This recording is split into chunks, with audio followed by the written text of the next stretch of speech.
Lucas 23, do versículo 39 ao versículo 43.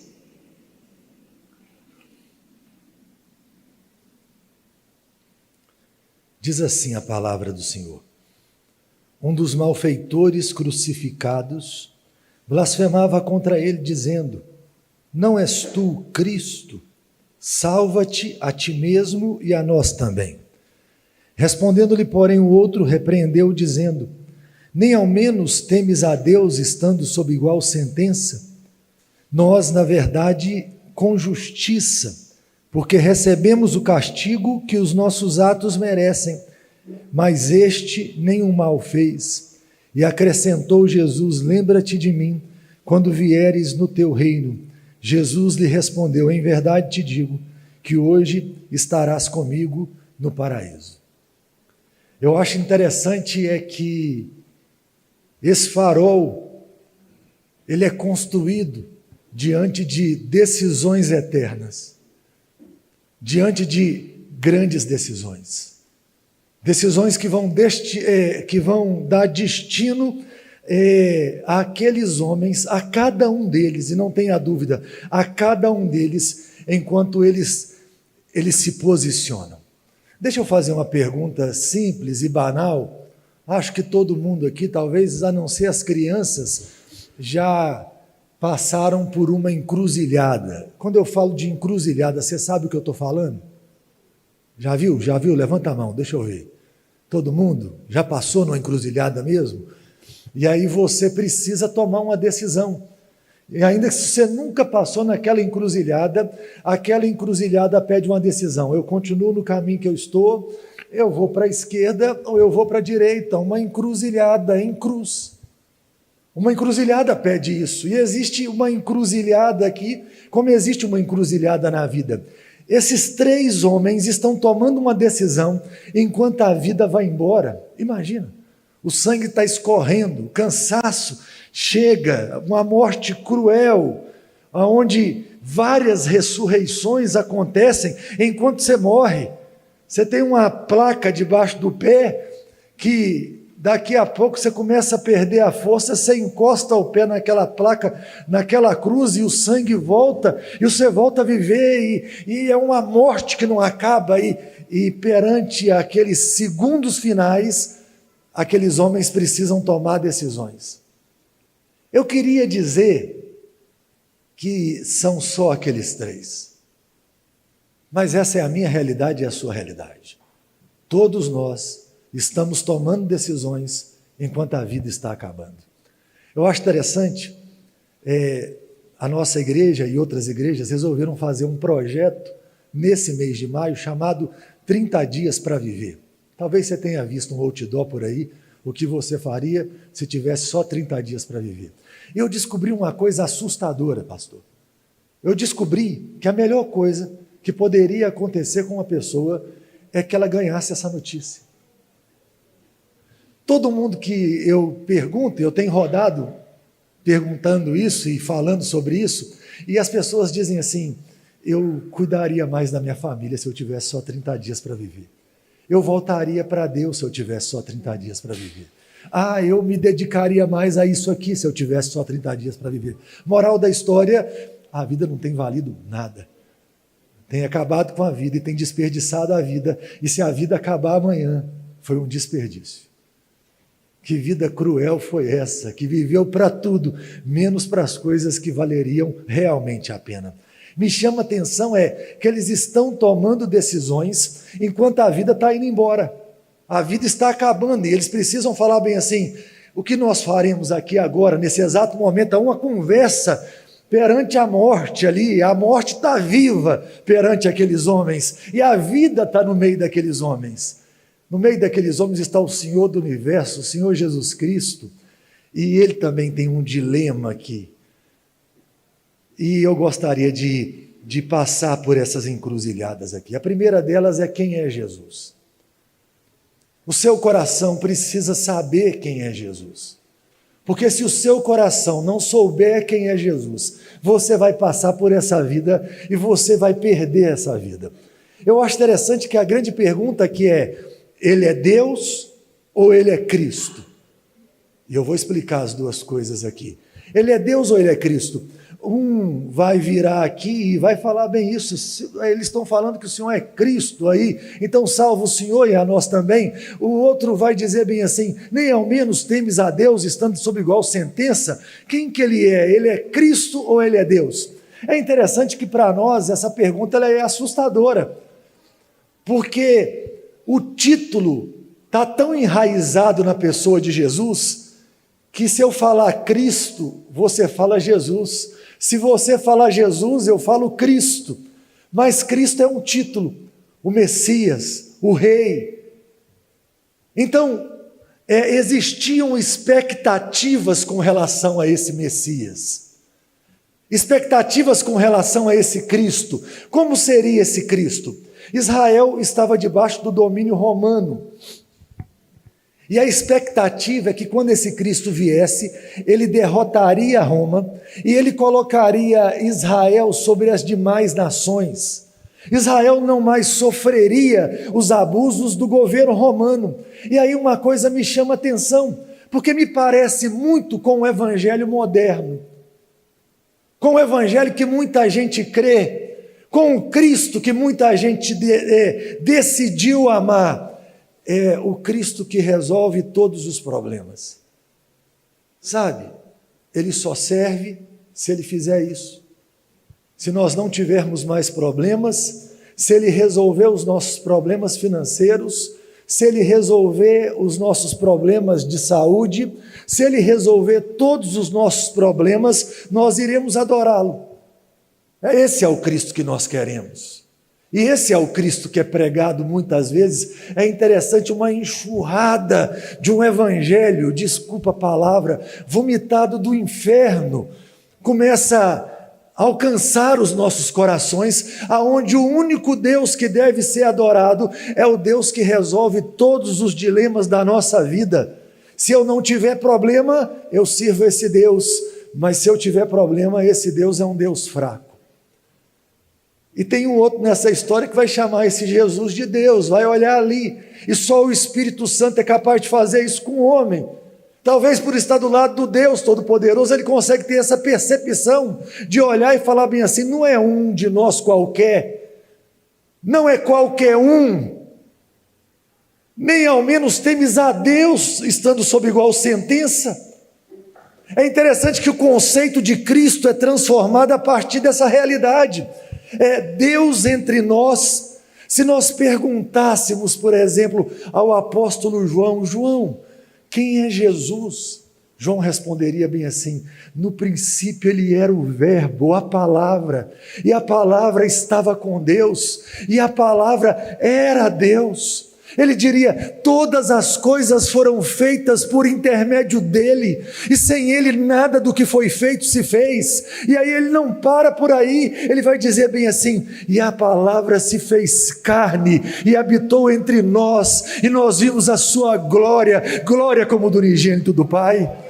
Ah, Deus se tornou um de nós. Olhar para Jesus é olhar para Deus como um de nós, é ver a face do Deus invisível. É isso que Paulo fala.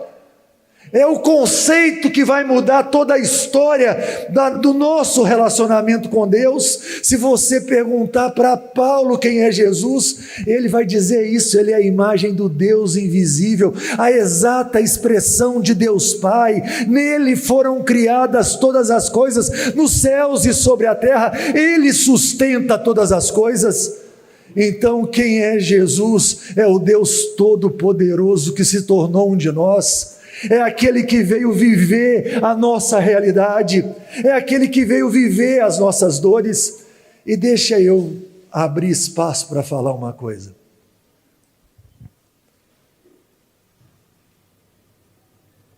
Há um texto em Isaías 53 que apresenta um Jesus desconfigurado. Você está acostumado com a imagem de um homem bonito e de sucesso. Você vai para Isaías 53 e lá fala assim, ele começa bem assim, Isaías começa bem assim o capítulo 53. Se fosse ao pé da letra: vocês não vão acreditar onde é que está a força do Senhor. O que é o braço do Senhor? E o braço do Senhor é o poder dele. Vocês não vão acreditar no que é o poder de Deus. Aí ele fala assim, ele surgiu como raiz de uma terra seca. O que vai dar numa terra seca? Uma raiz numa terra seca, ela vai morrer, acabou, não é nada. Ele não tem uma raiz ali num rio, ele não está nas fontes, ele está numa terra seca. O texto fala que ele nasce como um refúgio, um refúgio. Sabe o que é isso? Você já viu uma árvore cortada e nasce uma plantinha fraquinha no tronco? É aquilo ali que você para e pode quebrar. Então começa a prestar atenção. É alguém que você olha e fala assim, não vai dar em nada. É alguém que você olha e fala assim, a gente quebra ele fácil. Diz o texto que ele não é alguém bonito. Ele é alguém tão feio, que a gente olha para ele e quer olhar para lá. Vocês já conheceram gente feia assim? Tão feio que você não tem vontade de olhar? Gente bonita a gente tem vontade de olhar, não tem? Olha vocês olhando para mim. A gente tem esses negócios. Eu acho interessante, imagina que o Salvador, ele é feio, mas ele não é só feio, ele é doente. O texto fala que ele é um homem de dores, e ele sabe o que é padecer. Olha quem é o Cristo. Um homem que parece que está sobre ele uma maldição de um leproso. Alguém que você vira o rosto, alguém que é todo doente. E aí os homens olham para ele e falam bem assim, sabe por que ele é assim? Porque ele é um amaldiçoado por Deus. É a conclusão que os homens chegam em Isaías 53, um amaldiçoado por Deus. Mas aí a ficha cai, e é uma virada no texto, quando o texto fala bem assim, mas ele foi traspassado pelas nossas transgressões, e ele foi moído pelas nossas iniquidades. O castigo que nos traz a paz estava sobre ele, e pelas suas pisaduras nós somos sarados. Deixa eu dizer uma coisa maravilhosa do Cristo. Esse Cristo que é Deus, que se tornou um de nós, ele é fraco porque ele tem que carregar a nossa fraqueza. Ele é um rejeitado porque ele tem que carregar a nossa rejeição. Ele é feio porque tem que carregar a nossa feiura. Ele é doente porque carrega nele a nossa doença. Ele se faz maldição em nosso lugar. Então louvado seja o nome do Senhor Jesus Cristo, Senhor e Rei e Deus da igreja. Nada é mais maravilhoso do que o Senhor Jesus Cristo, e nada mais vale a pena do que gastar a vida aos pés de Cristo. Nada. Essa é a primeira encruzilhada, e se você não entender isso, coitado de você. Você entra e sai num lugar que aponta para Cristo o tempo todo, mas você não conseguiu entender. Você ainda só quer que Ele resolva seu problema financeiro, ou sare a sua gripe, ou qualquer coisa que você vai ter de novo, quando Ele veio para ser tudo na sua vida, nada que você tem compara a Ele. Ele é a riqueza das riquezas, Ele é a glória da glória. A coisa que Deus deu mais cara no universo é Cristo. Quando Deus deu alguma coisa para você, é muito mais do que saúde. Imagine alguém que o Pai amava eternamente, absolutamente. Tem hora que a gente acha que o universo, ele foi criado porque Deus era um ser carente, Deus queria aprender a amar. Ele precisava de mim e de você para que ele amasse alguém e alguém o amasse de volta. O cristianismo acredita que há um Deus e três pessoas, o Pai, o Filho e o Espírito Santo. E eles vivem numa relação de amor absoluta, perfeita e eterna. O universo não é resultado de carência, o universo é explosão de amor. É quando Deus dá tudo. E Deus, imagine, tudo que você acha que é bonito é por causa de Jesus. Ele é a razão de tudo, é por Ele, por meio dEle e para Ele. Por Ele, por meio dEle e para Ele. Você já acordou no mundo e o mundo não fazia sentido? E você pensou assim, que doideira, está tudo normal. Está todo mundo aqui em casa bem, estou trabalhando, a vida é boa. Por que está tudo desse jeito? Parece que o mundo não foi feito para mim. Deixa eu te contar um negócio. Deixa eu te contar um segredo dos segredos. A chave de ouro não foi. O mundo não foi feito para você. O mundo foi feito para Cristo. Porque dele, por meio dele e para ele, você foi feito para Cristo. Quando você não entende isso, é aí que o vazio vem. É aí que a vida perde o sentido. Porque aquele que foi criado com um propósito e com um destino, está vivendo para si mesmo. Tem uma crise na gente pesada. Eu vou te ensinar um negócio aqui agora rápido. Vou te ensinar a resolver seus problemas num gesto simples. Ô Luiz, na hora que o negócio ficar ruim, é só fazer isso aqui.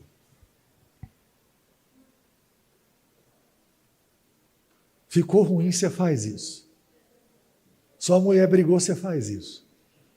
Tá? Seu filho ficou complicado, você faz isso. Aí você fala, você ficou doido, pastor?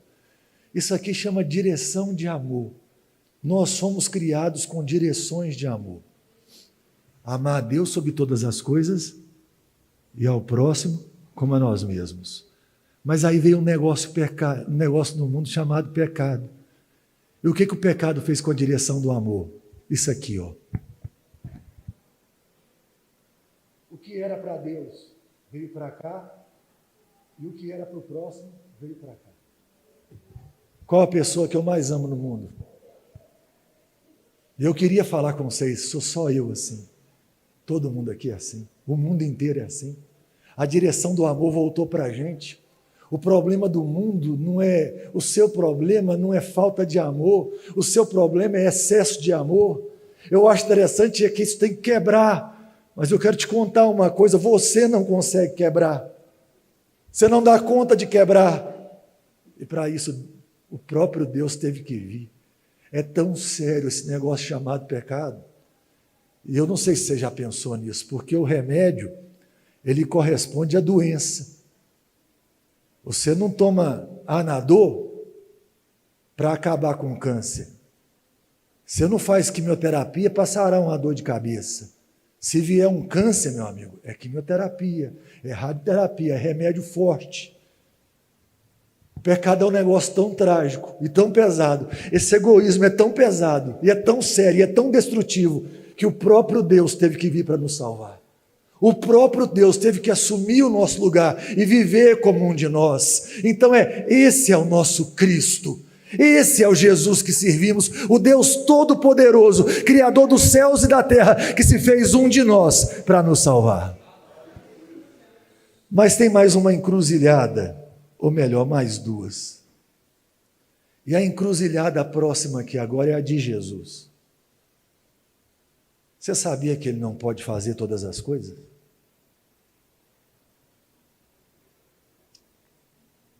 Às vezes a gente acha que Jesus pode fazer tudo, mas eu vou te mostrar uma coisa que ele não podia fazer. Um dos ladrões vira para ele e fala assim: salva a ti e a nós também. Ele não podia. Ele ia ter que escolher quem salvar naquele dia. Ele não podia descer todo mundo da cruz. Ninguém ia entrar no paraíso se ele largasse a cruz. Se ele não recebesse a condenação. Deixa eu te contar uma história muito pessoal aqui agora. Isso aqui mexe muito comigo. Eu nasci aqui em Valadares. Nós mudamos cedo daqui, devia ter uns 10 anos. Hoje eu tenho 47. Mudamos para Guriri, em São Mateus, uma época era a Praia dos Valadarenses. E a gente foi para lá até hoje. E a gente morou lá alguns anos. E eu lembro quando eu cheguei em Guriri, eu descobri rápido que eu não podia estar na igreja, que eu precisava sair da igreja. Você está doido? Tinha trio elétrico rodando na rua. Era surf, era praia. Você tinha uma ilha fora do tempo, fora do verão, que era só de quem morava lá. A gente podia escolher a casa que a gente queria morar, tinha hora. Você tinha as drogas. E aí eu lembro que eu fui para esse caminho. Eu tinha vontade de voltar na igreja, para pregar o evangelho às avessas e dizer assim: vocês estão doidos, eu fui criado aí, vão sair desse trem, a vida é boa, é lá fora, aqui é um desperdício danado. Nós fomos empobrecendo, nós ficamos pobres assim. A gente era tão pobre, mas tão pobre, que os pobres da rua chamavam a gente de pobre, sabe? Era esse nível de pobreza. E meu pai, ele arrumou um carrinho de mão, ele comprava de um homem lá couve, alface, essas folhas, depois que ele quebrou muito, e ele batia de porta em porta, campainha por campainha, para que ele pudesse vender verdura, para que eu pudesse andar calçado, para que eu pudesse estudar. Meu pai tinha um par de sapato, que ele usava só no domingo. Se você falar assim: pai, calça esse sapato outro dia, ele: não, domingo é o dia do Senhor, eu vou para a igreja. E meu pai calçava o sapato, e num orgulho danado, porque ele dava o melhor dele para Cristo. Um dia eu cheguei em casa muito ruim, de droga e de álcool. Eu morava numa casa muito pequena, e ele me pediu um copo com água. E aí eu falei assim: pega o senhor, tem perna não? Não tem mão? E ele tinha feito aniversário e ganhado um chinelo da minha tia. Estava todo feliz. Eu lembro da marca até hoje. Eu conto para os meus amigos e eu falo assim: você tinha que fazer propaganda para a Raider, porque você gosta de falar da Raider. E aí ele ganhou um Raider. E eu lembrava dele levantar, calçar o chinelinho dele, tadinho, e vender verdura. Aquele dia nós discutimos, eu não peguei a água, saí, o chinelo estava na porta, eu agarrei na mão. Fui até numa esquina, assim, longe de casa, ele na porta, e eu falei assim: vem buscar. E joguei no latão de lixo. Eu pensei assim: ele vai vir buscar, ou eu busco na volta. Na hora que eu passei, o caminhão de lixo tinha passado. Eu queria virar para vocês aqui agora e falar assim: se aconteceu, eu esqueci. Eu tomei a coça da minha vida.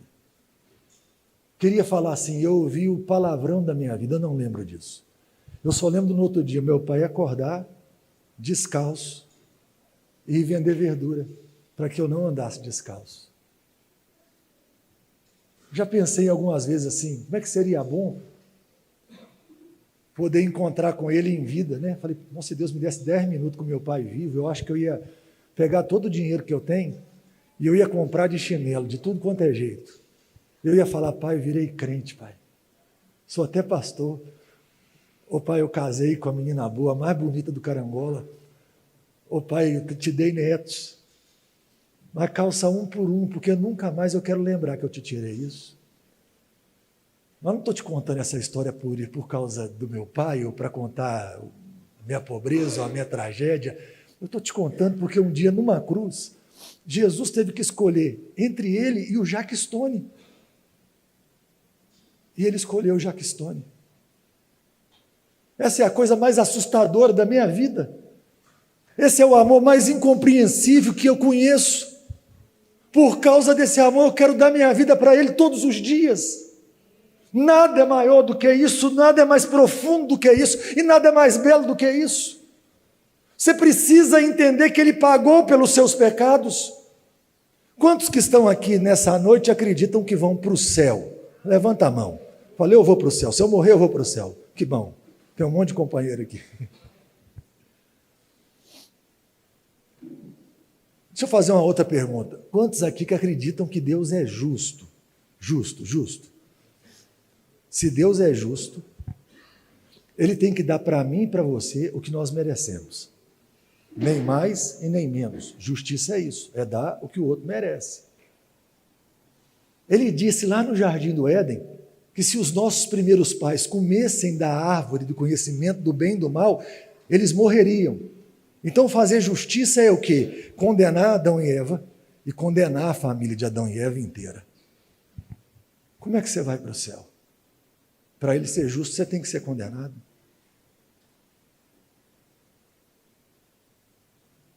Ele foi justo ou foi misericordioso com você? Justo ou misericordioso? Ele não pode ser misericordioso sem ser justo. está nele.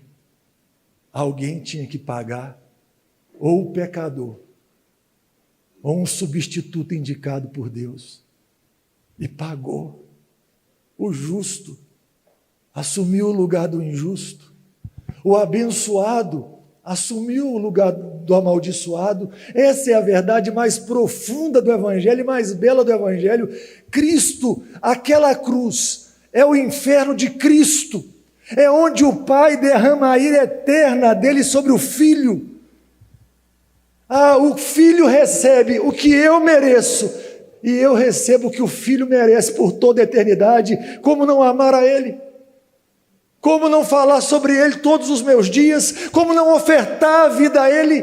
Essa é a beleza. No dia que o Filho teve que escolher entre Ele que é a razão de tudo que é belo, Ele que é o Deus de todas as coisas, Ele escolheu você. O Pai fez justiça, a justiça foi saciada quando Cristo morreu naquela cruz, quando a ira de Deus cai sobre Cristo, e aí nós somos chamados de justificados. Já viu isso na Bíblia? Declarados justos. Ele pega aquela lista de crime minha e sua, e a Bíblia fala que ele rasga o escrito de dívida que era contra nós e fala: não tem mais culpa, nenhuma condenação há para os que estão em Cristo Jesus. Quando você chegar no céu, Deus vai te olhar, Deus já te olha por meio de Jesus, e é por isso que você é chamado de santo. Porque os seus pecados foram pagos na cruz. Nós podemos cantar isso aqui agora, que nós somos santos, nação santa, porque Ele nos olha por meio de Jesus, rasgou o escrito de dívida, não há mais culpa. E aí eu quero falar a última coisa aqui. Toda essa é a mensagem do farol, e só é farol quem passa por isso. Mas deixa eu terminar com o destino do farol. Um homem vai virar para Jesus e vai falar assim: salva a ti e a nós também, dá mais uma oportunidade.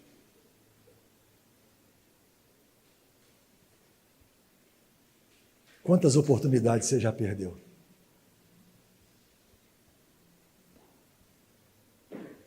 Quantas vezes você já fracassou? Basta ser pai, né?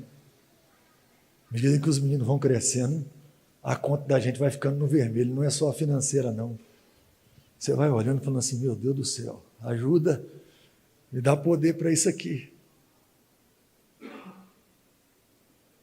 Sabe uma coisa que me alegra o coração? É que já faz mais de 20 anos que a grande oportunidade entrou na minha história, e a minha grande oportunidade foi Cristo. Porque se Deus me desse mais 1 milhão de oportunidades, eu falharia 1 milhão de vezes em uma. Vai viver a vida e tenta se salvar, tenta arrumar um jeito do seu jeito. Meu jeito não presta, meu braço é fraco demais, meu coração é corrompido demais. Eu preciso de um Salvador maior do que eu, e eu não preciso de alguém que me dê conselhos, que fala comigo: faz assim e age daquela maneira. Eu preciso de alguém que entre no fundo do poço e me arranque de lá. Essa é a grande oportunidade. E parece que um dos ladrões vai olhar para ele e vai falar bem assim: a coisa mais importante não é descer daqui, está acabando, e uma hora acaba, cedo ou tarde acaba. O mais importante é: lembra de mim quando vieres no teu reino, lembra de mim no paraíso. E Jesus vai falar bem assim: hoje ainda estarás comigo no paraíso. Acho tão interessante é que enquanto um só olha para o que pode acontecer na vida, o outro fala bem assim: eu quero um negócio maior do que essa vida. Quando o Senhor entrar no seu reino, lembra de mim. E Ele fala: você vai chegar lá daqui a pouco junto comigo, daqui a pouquinho vai chegar nós dois. E eu preciso mudar uma coisa na sua cabeça aqui hoje. Eu preciso mudar na sua cabeça a ideia de que a vida está acabando. Não está. Não é isso que a gente acredita. Não é isso que está na Bíblia. A Bíblia falou que quem nele crê tem a vida eterna. A Bíblia falou que ao soar da última trombeta, e a Bíblia não fala só de espírito, não. Tinha uma época que eu ficava pensando nesse negócio, E eu falava assim, quando eu era menino, pensava assim, via o povo do louvor cantando bonito, e o povo falava assim, nós estamos ensaiando aqui para cantar no céu. E eu ficava imaginando eu no céu, em cima de uma nuvem, cantando o dia inteiro. E eu falava, eu nem gosto de cantar tanto assim, gente. E eu ficava naquela crise assim, meio pesada, falei, é só isso? Aqui é muito melhor do que ficar numa nuvem cantando o dia inteiro. Eu acho tão interessante olhar para a Bíblia, e a Bíblia fala assim, ao soar da última trombeta, os que estiverem mortos ressuscitarão primeiro, ressurreição, volta a ter corpo e corpo glorificado. O estado final de Apocalipse não é céu, é novo céu e nova terra, é paz entre o homem e a criação, é paz entre o homem e o homem, é paz entre o homem e Deus. A proposta não é de uma vidinha aqui, é de vida eterna. E agora me escutem, não está acabando, mas você está na parte mais difícil da sua vida. Esse período que a gente chama de vida é o momento mais difícil, é o mais doloroso, é onde as doenças chegam, é onde a gente perde gente amada, é onde o coração fica vazio tem hora, é onde tem hora que vem uma depressão, é o lugar das angústias. É esse tempo chamado hoje. E sabe o que me assusta? É que você tem um tempo curto, no meio do sofrimento, para oferecer a Jesus. E você está oferecendo a você. É só aqui que vai doer. E ao invés de você ser farol, você está escondido. Só vai doer aqui. É uma eternidade de glória. É uma eternidade de vida. É uma eternidade de prazer. É uma eternidade de serviço ao Senhor. E só aqui haverá sofrimento. Eu estou criando uma teoria, estava falando isso com o pastor Gurinha mesmo, assim, eu acho que isso é um dos galardões. Imagine alguém poder oferecer ao rei a vida dele, ao invés de gastar com seus grandes sonhos. Tem coisas nessa vida que eu paro e penso assim, aos 47 talvez eu já não consiga. Eu nunca vi uma Ferrari assim de perto. Nunca vi. Andar eu já estou desistindo, sabe? E o que me importa? Existem lugares lindos no mundo que eu não vou conhecer agora. Eu não posso falar muito aqui não, porque tem conversa que ela tem que ser mais longa. Mas eu sou eterno, não vai ter um lugar que eu não vou conhecer. E eu vou em boa companhia. Você imagina, eu vou andar com os santos. Eu vou viver eternamente, a minha vida será de glória. Então eu olho para essa vida agora e falo assim, não vou perder comigo, eu não posso perder comigo, eu preciso dar essa vida a Cristo, o Deus glorioso que se entregou por mim, no único tempo de dor, que é curtíssimo.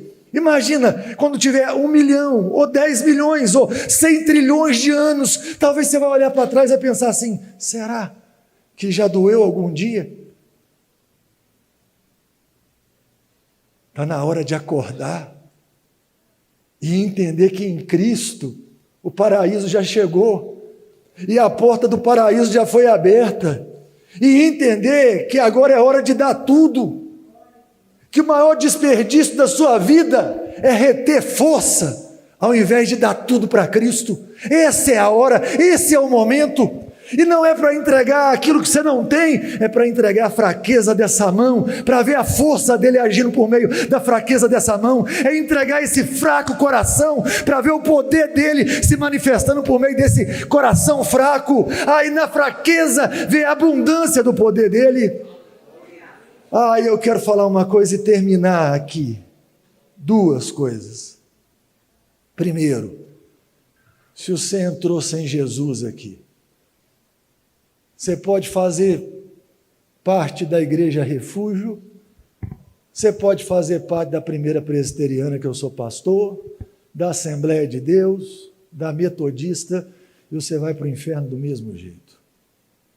No inferno vai ter presbiteriano, vai ter gente da Refúgio, vai ter gente da Batista, vai ter gente da Metodista. E eu acho que esse povo é tão doido que eles vão querer fazer culto no inferno. Mas no céu,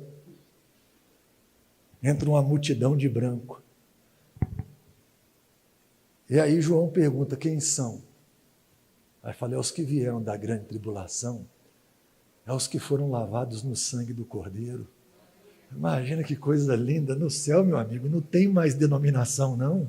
No céu tem os lavados no sangue do Cordeiro, uma igreja só, uma igreja em Cristo, aqueles que foram resgatados, amados de tal maneira que receberam o Filho de Deus, Jesus Cristo. Então a minha palavra para você aqui nessa noite é: se você entrou sem Jesus daqui, não saia sem que Jesus seja Senhor e Salvador da sua vida. Você não pode fazer isso. Viver sem Jesus é uma loucura, morrer sem Ele é uma tragédia, a maior das tragédias. Mas deixa eu terminar minha mensagem com uma história. Um homem, certo dia, resolveu comprar um escravo e libertá-lo. Ele andou no campo, onde se vendia escravos, e ele achou uma criança. E ele perguntou quanto era e pagou. Aquela criança, com o ódio mortal daquele homem, enche a boca de cuspe e cospe no rosto dele. Aquele homem para e limpa o cuspe. E fala com a criança: a partir de hoje você está livre. A criança não acredita. E ela começa a falar com ele assim: o Senhor me comprou para me libertar. O Senhor me comprou para me libertar. Daqui a pouco ela está chorando. O Senhor me comprou para me libertar. O Senhor me comprou para me libertar. Daqui a pouco ela não tem força mais e cai de joelhos. E olha no olho daquele homem e diz: o Senhor me comprou para me libertar. Por isso, por toda a minha vida te servirei de graça. O Senhor te comprou para te libertar. O que você está fazendo com a sua vida? Queria te convidar à oração. Não é todo dia que a gente vem na igreja dos outros? Então é hora da gente aproveitar para orar com quem precisa. Talvez você está aqui e precisa de um renovo no seu coração, de força da parte de Deus. Talvez você está aqui e precisa entregar sua vida a Jesus agora. Falar: eu sou um pecador e eu preciso de um poderoso Salvador, me salve. Eu queria orar por vocês aqui. Se você precisa de um renovo da parte de Deus, para ser um farol que brilha à noite, sabe, uma ponte sobre as águas, um abrigo no deserto, ser instrumento de Deus num tempo chamado hoje, vem cá na frente, nós vamos fazer uma oração. Você quer entregar a sua vida a Jesus Cristo como seu único e suficiente Salvador, vem cá na frente e nós vamos orar e pedir ao Deus Todo-Poderoso que nos visite aqui, renove o nosso coração, nos dê ânimo, nos dê força e nos envie. Você veio aqui hoje para ser enviado como farol. Vamos orar? Se você precisa da graça de Deus de uma maneira poderosa, vem cá na frente, eu vou fazer essa oração por você e vou fazer essa oração por nós. Deus Todo-Poderoso, nós estamos aqui nessa hora e o Senhor nos conhece. O Senhor sonda o nosso coração, o Senhor nos conhece. O Senhor sabe quem é de mentira aqui. O Senhor sabe quem está fingindo.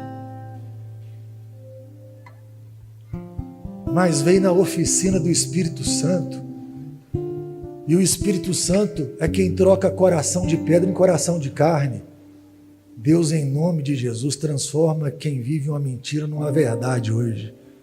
Transforma o coração, dá um coração novo. Um coração que te ama, um coração que te deseja, que arde pelo Senhor, que vai viver os dias, ó Deus, para a sua glória, no nome de Jesus. Deus, nós estamos aqui, esse é seu povo, parte do seu povo na terra. Taca fogo no coração deles. Não deixa, Deus, a igreja ficar ensimesmada. Deus, convém que o Senhor cresça, que a igreja refúgio levante alto, mais alto que ela conseguir, ó Deus, o nome de Jesus, que os homens na cidade de Valadares vejam a Jesus Cristo por meio desses irmãos, por meio dessa igreja, por meio do pastor Tiago. Meu Deus, toma o coração deles, toma-os com poder e graça, faça grandes coisas neles, não os deixe, ó Deus, gastarem a a vida que tem aqui, a curta vida no tempo de sofrimento com eles mesmos. Dá um coração que deseja Jesus Cristo. Fortifica o seu povo, abençoa o seu povo, enche o seu povo do Espírito Santo. Ah, Deus Santo, essa é a oração que fazemos no nome precioso de Jesus. Amém.